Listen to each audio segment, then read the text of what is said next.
अच्छे वक्त पे अच्छा फ़ैसला करना आपके लिए बहुत बेहतर हो जाता है। कभी कभी हालात आपको ये इजाज़त नहीं दे पा रहे होते कि आप इतना बड़ा फ़ैसला कर सको, लेकिन अगर फ़ैसला सूझबूझ से किया जाए और समझदारी से किया जाए और खुदा का नाम लेकर किया जाए, तो यकीनन आपका वो फ़ैसला जो होता है ना, वो बहुत ही अच्छा होता है। तो कैसे हैं आप? उम्मीद है खुदा उनके फजल करम से खैरियत से होंगे। शुक्र है खुदा उनका कि मैं भी खैरियत से हूँ। तो ये सब्ज़ियाँ कल मैं लेके आई थी हफ्ता बाज़ार से। तो ये सब चीज़ें फ्रूट्स वगैरह, और ये एक हफ़्ते की मेरी तकरीबन सारी सब्ज़ियाँ और फ्रूट वगैरह, और ये सब छोटी मोटा सामान जो होता है ना, ये मैं अक्सर हफ्ता बाज़ार से ले आती हूँ। तो यहाँ संडे था, तो बच्चे घर पे थे और बच्चों की बस खाना पीना चल रहा था और पार्टियाँ वगैरह चल रही थी, बच्चे इंजॉय कर रहे थे। वैसे तो इनके टेस्ट भी हो रहे हैं, लेकिन थोड़ा सा बस ये रेस्ट भी कर रहे थे और साथ साथ पढ़ भी रहे थे। और एक दूसरे को बस इसी तरह से ना वो टांग खींच रहे होते हैं, एक दूसरे को तंग कर रहे होते हैं। तो हंसी मजाक तो चलता रहता है। तो मैं अब आके अपने टॉपिक पे आऊँगी कि अगर आप ज़िंदगी में अच्छा फ़ैसला करते हो ना, तो आपकी ज़िंदगी अच्छी तरह से चलना शुरू हो जाती हैं। क्योंकि ज़िंदगी में जैसे जैसे हम आगे बढ़ते हैं ना, तो कुछ फ़ैसले हमें ऐसे करने पड़ते हैं कि जो हमारे लिए बहुत ज़्यादा ज़रूरी हो जाते हैं। तो यहाँ मैं सेवियाँ बना रही थी बच्चों के लिए, तो ये भी इंजॉय करें और आगे जाके मैं पकोड़े वगैरह भी बनाऊंगी, वो भी आप देखें। तो साथ साथ बातें करते हैं और इंजॉय करते हैं। तो मैं आपसे शेयर करना चाहती हूँ कि किस तरह से हमने ये फ़ैसला किया कि हम अपना छोटा सा घर लें, क्योंकि घर लेना बहुत ज़रूरी हो गया था। हमारा जो ससुराल वाला घर था वो बहुत ज़्यादा छोटा था। मैंने अक्सर आपसे बात की होगी कि वो एक कमरे का ही घर है जो कि ऊपर नीचे बना हुआ है, और बहुत मुश्किल हो रही थी क्योंकि मेरे देवर की भी आगे जाके शादी करनी थी और मेरे सास ससुर और नंद भी वहीं पे रहते हैं। तो इस तरह से ना बड़ी मुश्किल हो रही थी वहाँ पे हमें एडजस्ट करना। मेरे बच्चे भी 4-5 हो गए थे, तो वहाँ पे ना बहुत मुश्किल हो गया था हमारा रहना। तो इस तरह से बस हमने फ़ैसला किया कि हम छोटा सा बेशक घर ले, लेकिन घर ले ले क्योंकि ज़रूरी हो गया था। तो किस तरह से मैंने अपना घर ख़रीदा, किस तरह से हमने उसका जो है ना वो उसका हमने ख़रीदा, और उसको किस तरह से हमने उसका कर्ज़ा उतारा और कितनी मुश्किल से हमने घर ख़रीदा, ये मैं आपसे शेयर करना चाहूँगी। क्योंकि आजकल के दौर में जहाँ इतनी महंगाई और इतना सारा मसले मसाइल हमारे चल रहे होते हैं, और साथ में बच्चों को लेके चलना, और अगर आप सेविंग नहीं करते तब आप घर ख़रीदते हो, तो उसके लिए कितना मुश्किल हो जाता है, कितनी मुश्किल हम लोग जो है ना वो अरेंज कर पाते हैं। क्योंकि हमने सेविंग बिल्कुल भी नहीं की थी, क्योंकि उनकी 4 बहनें थी, मेरे शोहर की 4 बहनें थी, और उसने 4 बहनों की शादी की, उसने ख़ुद की भी शादी की, अपने भाई की भी शादी की।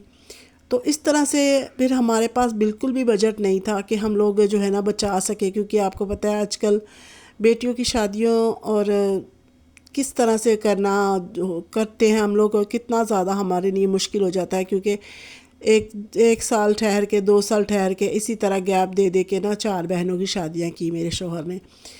तो साथ ही फिर अपने घर का भी इंतज़ाम करना था। तो 4 बच्चे भी थे और मैं भी थी, और इस तरह से एक मिडिल क्लास इंसान के लिए ना बहुत मुश्किल हो जाता है करना। तो जब हम उस घर से निकले और हमने ख़रीदा घर ये वाला, तो उस वक़्त हमारे पास सिर्फ 50,000 रुपये निकले। तो उस 50,000 रुपये तो निकले जब हमने ये घर देखा, तो ये 7 लाख का घर था। क्योंकि इसका बिजली का बिल, गैस वगैरह का बिल भी इसके अंदर ही था इंक्लूड, इसलिए उन्होंने काट छांट के ना ये 7 लाख का हमें दिया। हालांकि ये घर बहुत ज़्यादा ख़राब था, इसकी हालत इतनी खस्ता थी कि मैं आपको क्या बताऊं। बहुत ज़्यादा टूटा फूटा, और चादरें थी, जो ऊपर वाला पोर्शन था ना, यहाँ पे जहाँ जहाँ पे अब मैं, ये किचन है मेरा और ये सब चीज़ें हैं, यहाँ पे तो कुछ भी नहीं था, छत नहीं थी ऊपर। और जो कमरा है हमारा, वहाँ पे सिर्फ चादरें थी लोहे की। तो ऐसे ही बस बुरी हालत थी, ना कोई टाइल्स ना कोई मार्बल, कुछ भी नहीं था। सब कुछ हमने खुद ही अरेंज किया। तो मैं आपको बताती हूँ कि किस तरह 50,000 को लेकर हमने इस घर का बयाना दिया, और आगे चल के कितना कैसे कैसे हमने इस घर के लिए खुदा ने हमारी मदद की। हम कुछ भी नहीं है, हम, मैं कहती हूँ मेरा इतना जो ईमान है, मेरा जो इतना भरोसा है और मेरी जो इतनी तवक्ल है, क्यों अपने खुदा पर है। मैं क्यों नाम लेकर हर वक्त जो है ना खुदा का शुक्र करती रहती हूँ। मैं क्यों खुदा की इतना खुदा का शुक्र करती हूँ कि बस जितना आप सब उस मैं बयान नहीं कर सकती अपने लफ्ज़ों में कि खुदा ने किस किस तरह से हमारी मदद की, किस किस तरह से हमारे पास पैसे आए। हमने कर्ज़ा भी उठाया, हमने डबल पे भी पैसे लिए जो कि पठान वगैरह लोगों से लेते हैं।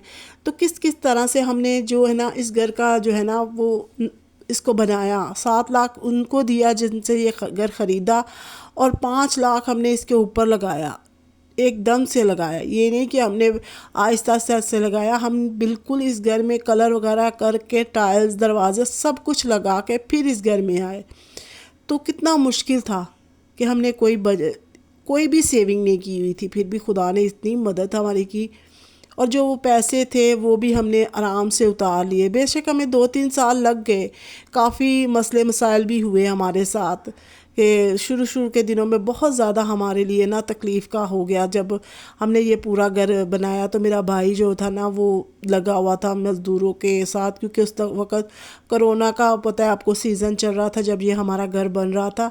हालांकि खुदा ने इस तरह से मदद की, उस वक़्त इतने आपको पता है दुकानें बंद, सब कुछ बंद, लेकिन फ़ोन करके पता नहीं किस किस हालात से हमने चीज़ें मंगवाई, कैसे कैसे करके हमने अपने घर का सारी चीज़ों को अरेंज किया। और मज़दूर लगे हुए थे, और काफ़ी मज़दूरों को और काफ़ी लोगों को इससे जो है ना वो फ़ायदा भी हुआ, क्योंकि आपको पता है कोरोना में ड्यूटियां छूट गई, इतनी बुरी हालत हो गई थी।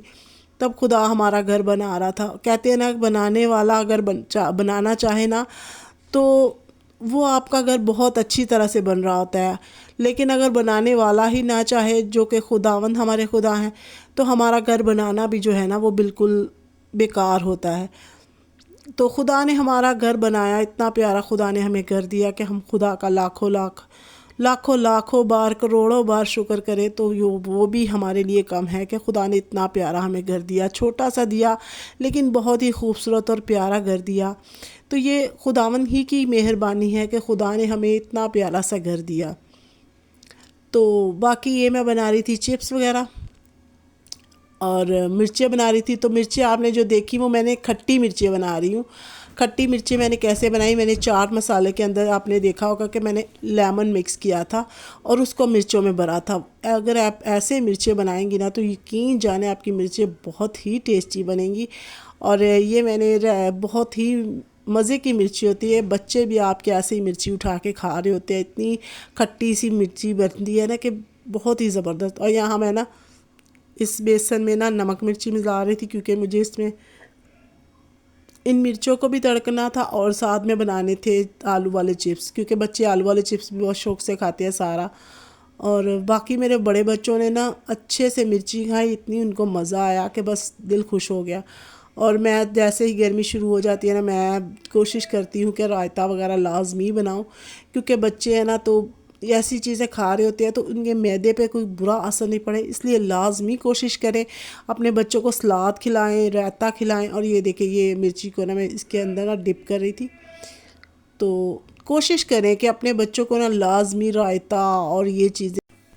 तो मैं बोल रही थी कि इस तरह से अगर आप मिर्चें बनाओगे ना तो यकीन जाने मिर्चें तो ऐसी बनेंगी आपकी कि बस आप उंगलियां चाटते रह जाओगे।